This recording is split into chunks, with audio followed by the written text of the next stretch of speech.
Always had a really good sense of self and everybody around him.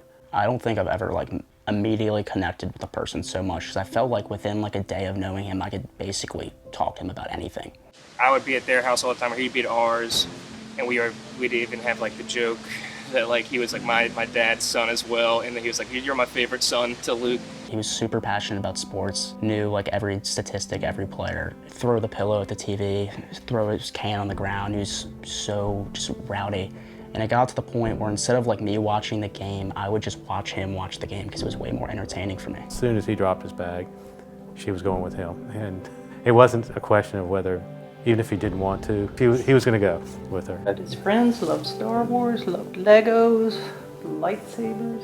Yeah, but he never gave up the lightsaber thing. He would go down in the basement and he would be down there with his friends literally over winter break, and they would be having lightsaber fights.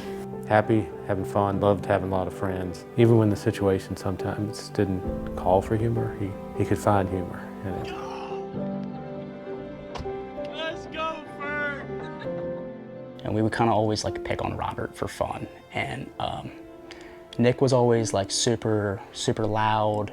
And Ferg was always very quiet and very calculated in everything he said. And we'd have these hilarious one-liners where he didn't speak much, but every time he spoke, you laughed so hard. Luke and I were wired more similarly. We're always the slow ones in the airport as they ran ahead and left us behind. He would actually slow down to wait for me because he was kind. But both great guys. They were definitely some of the best people I ever knew. That we know that he's nearby and just not with us physically, and that we love him.